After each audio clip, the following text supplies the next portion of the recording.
తిరుపతి నగరం ప్రతి శనివారం ఉదయం ఆధ్యాత్మిక వాతావరణాన్ని సంతరించుకుంటోంది. శ్రీ వెంకటేశ్వర స్వామివారి కృప నగరమంతా విస్తరించాలని సంకల్పంతో భజన మండలి సభ్యులు ప్రతి వారం నగర సంకీర్తన ఘనంగా నిర్వహిస్తున్నారు.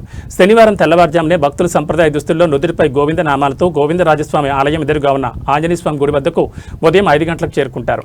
అక్కడి నుంచి మేళతాళాలు, మంగళ వాయిద్యాల మధ్య నగర సంకీర్తన ప్రారంభమవుతుంది. గోవింద గోవింద అనే నామస్మరణతో మారుమోగే తిరుపతి వీధులు ఆధ్యాత్మిక కాంతిని ప్రసరిస్తూ ఉంటాయి. చిన్నారుల నుంచి వృద్ధుల వరకు భక్తులు ఎంతో ఉత్సాహంగా పాల్గొంటూ భక్తి పార్వత్యాన్ని ఆస్వాదిస్తున్నారు. ఈ కార్యక్రమం ద్వారా ప్రతి ఇంట్లో భక్తిభావాన్ని నింపాలనే లక్ష్యంతో మండలి సభ్యులు సేవాభావంతో ముందుకు సాగుతున్నారు. సంకీర్తన అనంతరం నాగరాజు భక్తులకు అన్నప్రసాదం పంపిణీ చేశారు. భక్తి, సేవాభావం, ఐక్యతకు ప్రతీకగా నిలుస్తున్న ఈ నగర సంకీర్తన తిరుపతి ఆధ్యాత్మిక మహిమను మరింతగా వెలుగులోకి తీసుకొస్తోంది. కార్యక్రమంలో నగర సంకీర్తన మండలి సభ్యులు మునియప్పగారు మున్యాదరెడ్డి, వాసుదేవరెడ్డి, గుండాల గోపీనాథ్, విశ్రాంత ఉపాధ్యాయులు విజయభాస్కర్ రెడ్డి, అన్నూరు మున్నత్నమాచారి, పురుషోత్తం యాదవ్, మిట్టపల్లి బ్రహ్మానందం, కన్నప్పగారి కేశవులు, నాగేశ్వరరెడ్డి, రాజేంద్రన్, సుధాకర్ చౌదరి, తొండమనాడు సుబ్రహ్మణ్యం రెడ్డి, అరుణమ్మ, జయమ్మ, శ్రావణి, పద్మావతి, కళ్యాణి, సుశీలమ్మ తదితరులు పాల్గొన్నారు. భజన కార్యక్రమం ప్రతి శనివారం కూడా ఇక్కడ తిరుపతిలో నగర సంకీర్తనం చేయడం ద్వారా ప్రజల్లోకి ఈ భక్తి చైతన్యాన్ని తీసుకెళ్దామనేటువంటి కోణంలో పెద్దల యొక్క ఉద్దేశం. సదా ధన్యవాదాలు.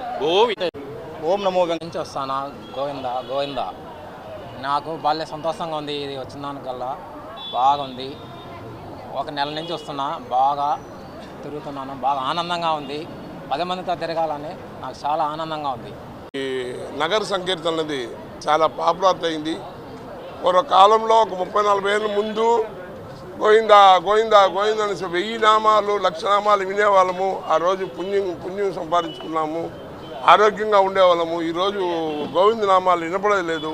మన గోవింద స్వామి, వెంకటేశ్వర స్వామి అన్న, ఆయన ఆ డబ్బులు కొలవ లేకుండా అట్లే పడిపోయినాడు అనేసి ఐతిహ్యము.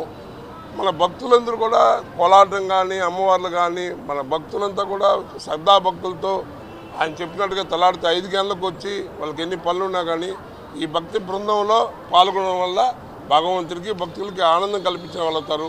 తిరువీధులంతా కూడా చూసిన